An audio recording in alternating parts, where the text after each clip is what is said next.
guys, welcome back to another video where today I'm going to be looking at why Russia still owns Kaliningrad. Yeah, this is going to be a good one. Of Europe. It makes sense, right? Now let's look at the two opposing factions, Okay, NATO and Russia. Notice anything odd? Let's zoom in here. You notice this small piece of land okay, that good belongs point. to Russia, but is completely surrounded by NATO countries. Yeah, that's a good point because look, like the sea, there's Sweden, Denmark, then there's Poland, Lithuania, squeezing them in. Hey, So you can't this even used to get be through the mine. sea. Relax, this is my fortress now. This is the Kaliningrad region of Russia, Mm-hmm. 400 kilometers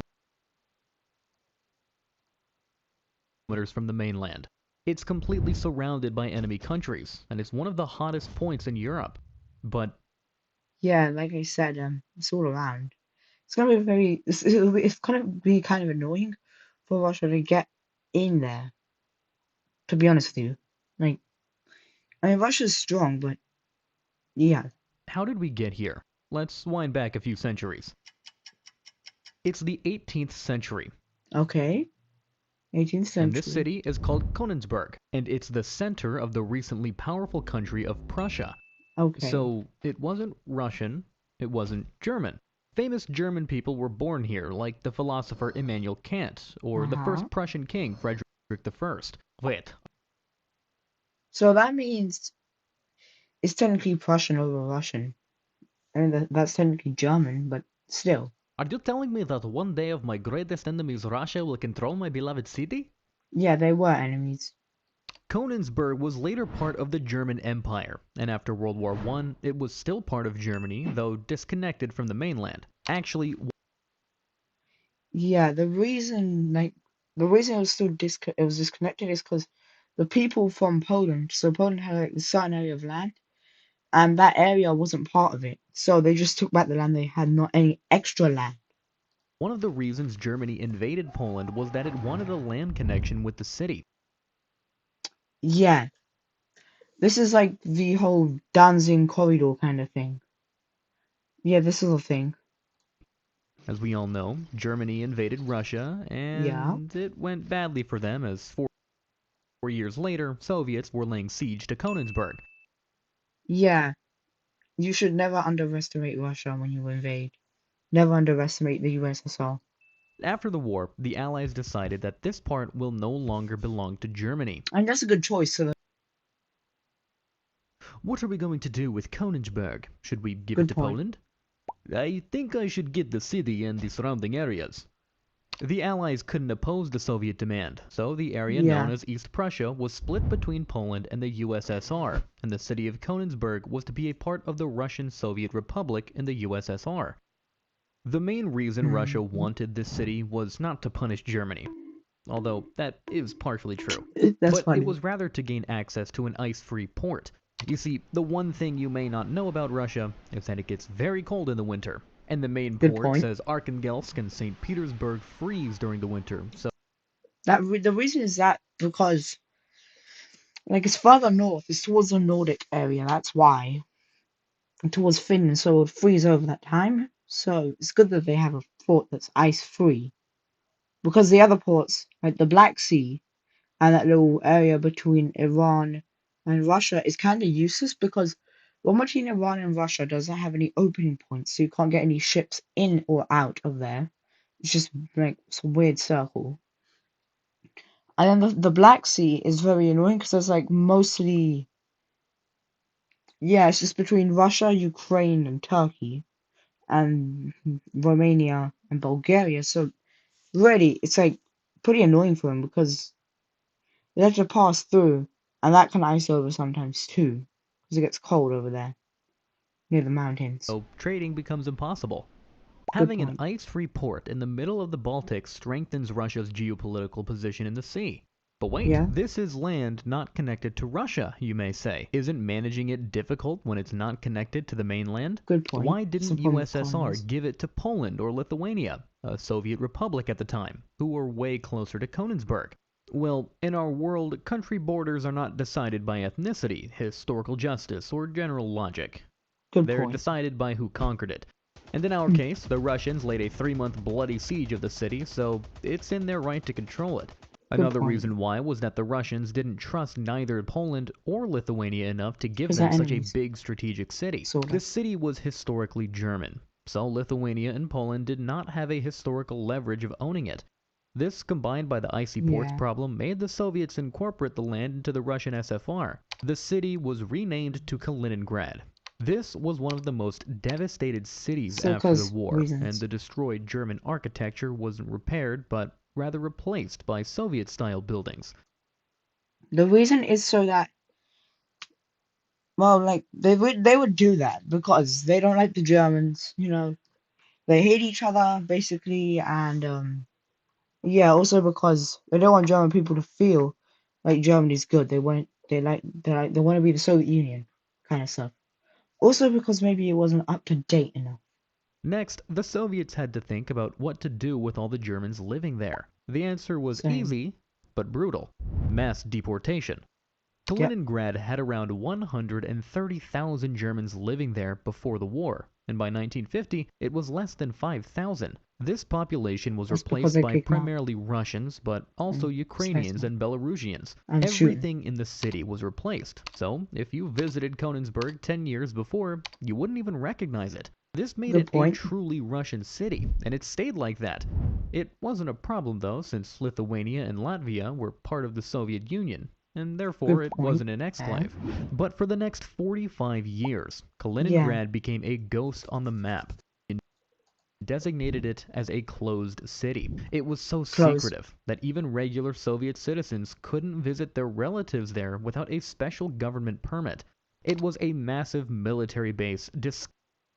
That's because um so during the Cold War there was tensions rising and they would have to be careful, and that was like one of the points that could get invaded easily otherwise if it wasn't protected, because it would be close to countries like Poland.